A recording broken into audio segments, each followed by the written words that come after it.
Hello students, welcome to Catalyst YouTube channel. मेरा नाम है डॉक्टर समा शुक्ला। आज जो वीडियो मैं आपके लिए लेके आई हूँ, इसमें मैं डिस्कस करने वाली हूँ डीबीटी जीआरएफ एग्जामिनेशन से रिलेटेड सारी डिटेल्स। एलिजिबिलिटी क्राइटेरिया क्या है, एज लिमिट क्या है, पेपर का पैटर्न क्या है, नेगेटिव मार्किंग क्या है, सिलेबस क्या है, फेलोशिप का अमाउंट क्या है, टेन्योर क्या है इसका, और किस कैटेगरी में क्वालिफाई करने के बाद आप फेलोशिप अवेल कर पाते हैं, फेलोशिप का अमाउंट क्या है, ये सारी डिटेल्स आज के वीडियो में हम डिस्कस करेंगे। तो शुरू करते हैं डीबीटी जीआरएफ एग्जामिनेशन से। जैसे आपको पता है, ये एग्ज़ाम जो होता है ये एनटीए कंडक्ट कराता है और इसे बायोटेक्नोलॉजी एलिजिबिलिटी टेस्ट भी कहते हैं हम। इस एग्ज़ाम की अगर हम बात करें तो ये ईयरली एग्ज़ाम होता है, पूरे साल में एक बार कंडक्ट कराया जाता है in the month of April. And it's a biotechnology eligibility test is a national qualifying examination for award of doctor research fellowship under the DBT junior research fellowship program. तो यहाँ पे एक पॉइंट इंपॉर्टेंट ध्यान रखिएगा कि जो DBT GRF examination है ये आपको फेलोशिप प्रोवाइड करता है, जिससे आप पीएचडी के लिए रजिस्टर कर सकते हैं। डीबीटी जीआरएफ के एग्जाम में आपको नेट का सर्टिफिकेट नहीं मिलता है, तो ये चीज़ ध्यान रखिएगा। नेक्स्ट मैंने आपको बताया कि ये एनुअल एग्जाम है। These fellowship are tenable at any recognise university institution in India where the selected fellow registered for PhD program. तो अगर आपने डीबीटी जीआरएफ एग्जामिनेशन क्वालिफाई किया है तो इंडिया के किसी भी रिसर्च इंस्टीट्यूशन में या किसी भी यूनिवर्सिटी में आप खुद को पीएचडी के लिए रजिस्टर कर सकते हैं। अब अगर हम बात करें कि अगर आपने डीबीटी जीआरएफ एग्जामिनेशन क्वालिफाई करा तो किस तरीके की कैटेगरी में डिवीज़न यहाँ पे होता है। तो अगर आपने कैटेगरी 1 में क्वालिफाई किया है तो आप फेलोशिप अवेल कर सकते हैं। गवर्नमेंट इंडिया की तरफ से आपको फेलोशिप मिलेगी 5 ईयर्स तक।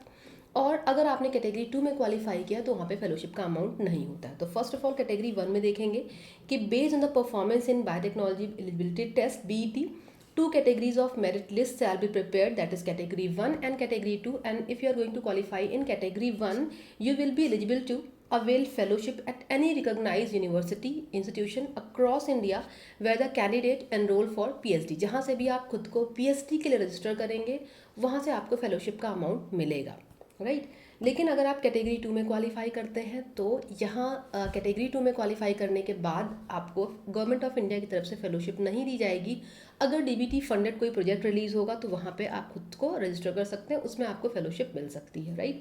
सो candidate short listed under category 2 will be eligible to appointed in any DBT sponsored project with fellowship equivalent to NET GATE qualification as per current DST guidelines and enroll in PhD program subject to selection through institutional selection process. But selection in category 2 shall not entitle candidate for any fellowship that is funded from DBT JRF program. तो category 1 में you will get fellowship but in category 2 you will not gate fellowship. ये एक difference है जो याद रखिएगा। Next देखिए details in fellowship awardee. अगर यहाँ पे आप देखें तो दो चीज़ें आपको देखने को मिलती हैं कि कब आप अपना जीआरएफ सर्टिफिकेट जो आपको मिलता है उससे कब आप खुद को पीएचडी के लिए रजिस्ट्रेशन आपका कर सकते हैं। टेन्योर क्या होता है एग्जैक्टली कितने टाइम तक आपका जो जीआरएफ का सर्टिफिकेट है वो वैलिड रहता है। तो देखिए, award of DBT JRF category 1 fellowship entitle is shortlisted candidate for activation of fellowship subject to joining PhD.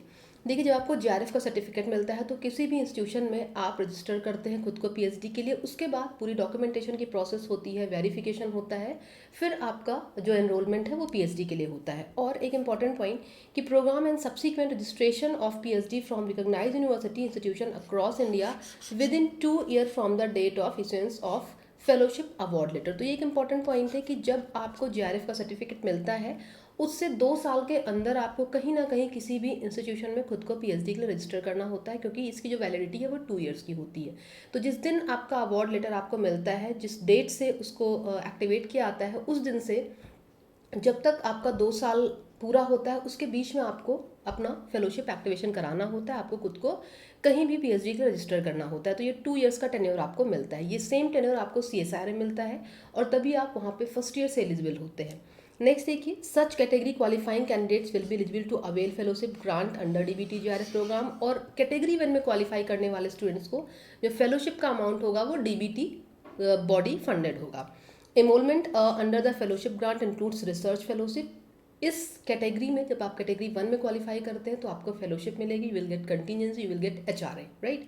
इनका अमाउंट क्या होगा वो आप अभी आगे हम डिस्कस करेंगे। लेकिन कैटेगरी 1 में क्वालिफाई करने के बाद जब आप खुद को पीएचडी के लिए रजिस्ट्रेशन आप करते हैं तो आपको कंटीजेंसी मिलती है, आपको एचआरए मिलता है, आपको फेलोशिप मिलती है पर मंथ, ठीक है।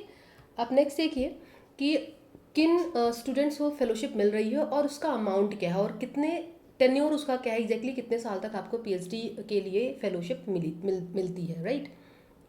तो फर्स्ट पॉइंट देखिए, those students who qualify for DBT GRF and after qualifying GRF they can pursue PhD. अब आपने डीबीटी जीआरएफ क्वालिफाई किया और आप कहीं से भी पीएचडी के लिए खुद को रजिस्टर कर रहे हैं, ठीक है। तो फर्स्ट 2 ईयर आप as a junior research fellow काम करते हैं। उसके बाद आपका असेसमेंट होता है, आपका एक इंटरनल एक्सटर्नल की प्रेजेंस में एक प्रेजेंटेशन आप करते हैं, अपना डेटा आप प्रेजेंट करते हैं वहाँ पे कि जो आपने 2 साल में काम किया। उसके बाद आपका असेसमेंट होता है और आपको सीनियर रिसर्च फेलो पे प्रमोट किया जाता है। तो फर्स्ट 2 ईयर जब आप as a junior research fellow काम करते हैं तो आपको 31,000 पर मंथ की फेलोशिप मिलती है with 20,000 per year contingency grant and HRA आपको मिलता है, राइट। जब आप एसआरएफ के लिए प्रमोट किए आते हैं फर्दर नेक्स्ट 3 ईयर्स के लिए, फर्स्ट 2 ईयर्स के लिए आपकी फेलोशिप का अमाउंट है 31,000 और प्लस 20 के आपको कंटिजेंसी मिलती है। इसके साथ आपको एचआरए मिलता है। नेक्स्ट 3 ईयर में जो आपका 3rd ईयर होता है, 4th ईयर होता है, इसके साथ जो 5th ईयर होता है, इसमें आपका जो फेलोशिप का अमाउंट होता है वो 35,000 का होता है, प्लस एचआरए प्लस कंटिजेंसी, ठीक है। तो ये असेसमेंट आपका होने के बाद आप एसआरएफ के लिए प्रमोट किए आते हैं। नेक्स्ट देखिए, बात करेंगे एकेडमिक क्वालिफिकेशन की। तो एक इम्पॉर्टेंट पॉइंट यहाँ पे है कि क्या वो स्टूडेंट्स जो एमएससी अभी कर रहे हैं, 4th सेमेस्टर में हैं, क्या वो आरए की कैटेगरी में अप्लाई कर सकते हैं या नहीं। तो ये भी पॉइंट आप याद रखिए कि अगर आप एमएससी कर रहे हैं, अभी आप 4th सेम में हैं, तो भी आप इस एग्ज़ाम के लिए एलिजिबल हैं। आप अब रिजल्ट अवेटिंग की कैटेगरी में अपने हेड ऑफ इंस्टीट्यूशन से एक साइन करा के आप इस फॉर्म को फिल कर सकते हैं और आप भी इस एग्ज़ाम में अप्लाई कर सकते हैं। नेक्स्ट देखते हैं कि मार्क्स कितने आपके होने चाहिए आपके रिस्पेक्टिव स्ट्रीम में अगर आप इस एग्ज़ाम में अपेयर हो रहे हैं। तो it is 60% for general EWS OBC category, but for SC ST and differently abled candidate this marks is around 55% के मिनिमम मार्क्स आपके होने चाहिए अगर आप इस एग्ज़ाम में अपेयर हो रहे हैं। एज लिमिट की अगर बात करें तो age limit up to 28 years रखी गई है for general and EWS category, but for scheduled caste and scheduled tribe and differently abled and women candidates के लिए 5 ईयर्स का रिलैक्सेशन है। तो they can appear in this examination up to 33 years. In case of non creamy layer ये जो relaxation है वो 3 years का मिलता है, तो 31 ईयर तक आप इस एग्ज़ाम में अपेयर हो सकते हैं। नेक्स्ट अगर देखें मोड ऑफ एग्जामिनेशन, तो ये आपका कंप्यूटर बेस्ड टेस्ट होता है। जैसे आज की डेट में मेजॉरिटी CSIR मतलब JRF के जितने भी एग्जामिनेशन हैं वो लगभग आपके ऑफलाइन मोड में नहीं हो रहे हैं, ऑनलाइन मोड में हो रहे हैं। तो DBT JRF भी आपको कंप्यूटर बेस्ड टेस्ट होता है, ऑनलाइन मोड में होता है, जिसमें आप अपेयर होते हैं। नेक्स्ट बात करेंगे पैटर्न ऑफ एग्जामिनेशन की कि पैटर्न क्या है ऑफ क्वेश्चन पेपर, किस तरीके का क्वेश्चन पेपर, कितने क्वेश्चंस आपके आते हैं, कितने क्वेश्चंस आपको अटेम्प्ट करने होते हैं। तो देखिए आपका जो पेपर है वो 2 सेक्शन में डिवाइडेड होता है, section A and section B. Section A की अगर बात करें तो यहाँ पे आपको जनरल साइंस से रिलेटेड क्वेश्चंस मिलते हैं, mathematics, chemistry, general aptitude, analytical quantitative ability and general biotechnology, इन सब से रिलेटेड टॉपिक्स आपको मिलते हैं। इसमें you will get 50 questions and all the 50 questions are compulsory. You have to attempt all the 50 questions in part A and each question contains 3 marks. So you will get total 150 marks from section A. If we talk about section B, जहाँ पे आपको specific areas मिलते हैं biotechnology, जिसको अभी आगे syllabus में हम लोग डिस्कस करेंगे। सो यहाँ पे भी आपको मिलते हैं number of questions 150, but you have to attempt only 50 questions out of 150 questions and definitely यहाँ पे भी आपके जो टोटल मार्क्स हो जाएंगे वो 150 हैं, क्योंकि हर एक क्वेश्चन के लिए you will get 3 marks, right.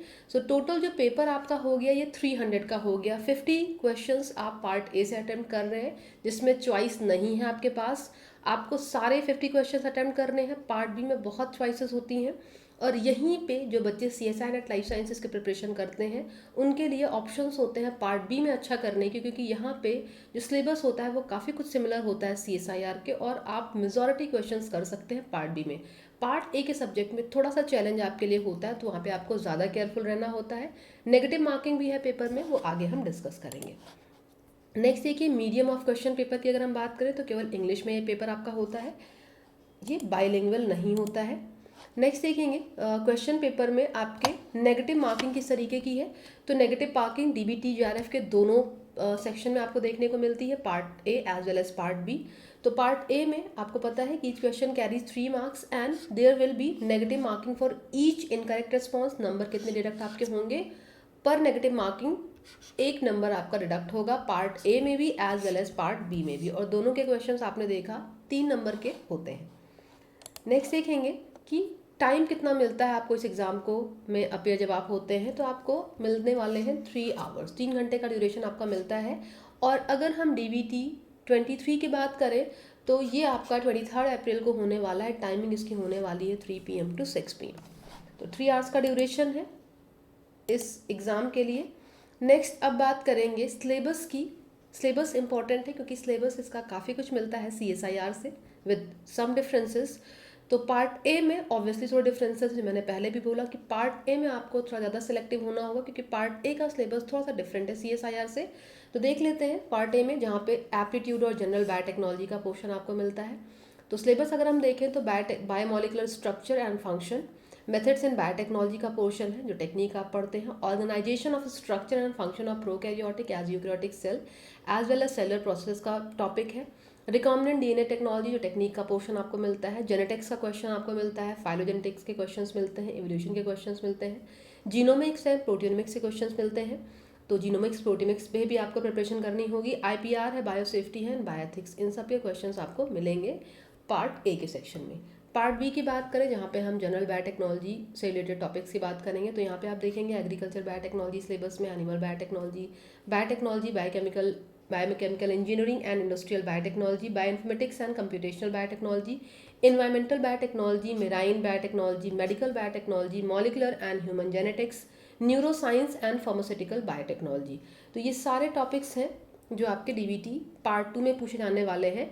इसमें अगर आप मोर और लेस इस सिलेबस को बहुत वाइडली, जब आप इसको थॉरोली एनालाइज करेंगे, DBT की ऑफिशियल वेबसाइट पे आप जाइएगा तो वहाँ पे आपको इसका सिलेबस डिटेल में मिल जाएगा।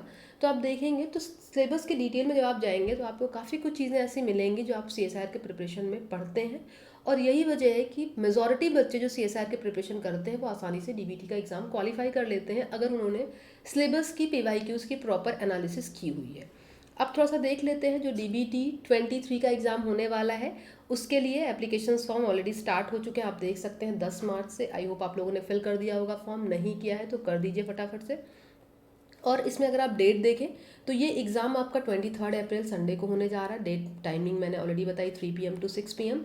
इसके लिए जो करेक्शन की विंडो ओपन होगी वो 3 अप्रैल को ओपन होगी, जिसमें अगर आपके फॉर्म्स में कोई चेंजेस आपको करने हैं तो वो आप यहाँ से कर पाएंगे। तो DBT JRF का एग्ज़ाम आसान है। चॉइसेस आपके पास पार्ट बी में बहुत सारी होती हैं, तो पार्ट बी का सेक्शन अगर आप अच्छे से हैंडल करेंगे, PYQs को एनालाइज आप प्रॉपर तरीके से करेंगे तो आप आसानी से इस एग्ज़ाम को क्वालिफाई कर लेते हैं। कट ऑफ हालांकि ज़्यादा जाती है अगर आप CSIR से कंपेयर करें। नेक्स्ट और वीडियोज़ में लेके आऊँगी जिसमें मैं बाकी की डिटेल्स आपको बताऊँगी।